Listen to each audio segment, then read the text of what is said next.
ஊட்டச்சத்து குறைவால் குழந்தைகளிடம் ஏற்பட்டுள்ள வளர்ச்சி குறைபாட்டை போக்க பள்ளி குழந்தைகள் கர்ப்பிணிகளுக்கு இலவச மதிய உணவு திட்டத்தை இந்தோனேஷிய அரசு அறிமுகப்படுத்தியுள்ளது. உலகின் மிகப்பெரிய தீவு கூட்டங்களை கொண்ட தெற்காசிய நாடான இந்தோனேசியா 28 கோடி மக்கள் தொகையை கொண்டுள்ளது.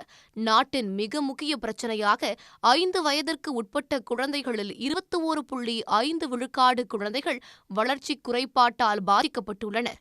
இந்த குறைபாட்டை போக்கும் நடவடிக்கையாக பள்ளி குழந்தைகள், கர்ப்பிணிகள், பாலூட்டும் தாய்மார்களுக்கு ஊட்டச்சத்து நிறைந்த மதிய உணவு வழங்கும் திட்டத்தை அறிமுகப்படுத்தி கோல்டன் இந்தோனேசியாவாக மாற்றுவேன் என்று தற்போது அதிபராக உள்ள பிரபோவோ சுபியாண்டோ தேர்தல் வாக்குறுதி அளித்திருந்தார்.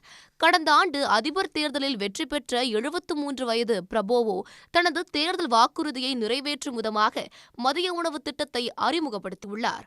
இந்த திட்டத்தின் மூலம் நாடு முழுவதும் உள்ள சுமார் 4 லட்சம் தொடக்க பள்ளிகளில் திட்டம் செயல்படுத்தப்படும்.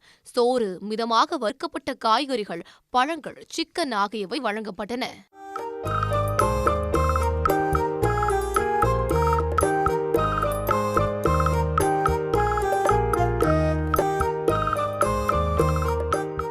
ஆண்டின் இறுதிக்குள் சுமார் 2 கோடி பள்ளி குழந்தைகள் மற்றும் கர்ப்பிணிகளுக்கு திட்டத்தை கொண்டு செல்ல முடிவு செய்திருக்கும் இந்தோனேசிய அரசு 2045ஆம் ஆண்டிற்குள் 5 வயதிற்கு உட்பட்ட குழந்தைகளிடம் உள்ள வளர்ச்சி குறைபாட்டு விழுக்காட்டை 21.5 விழுக்காட்டில் இருந்து 5 விழுக்காடாக குறைக்க எண்ணியுள்ளது.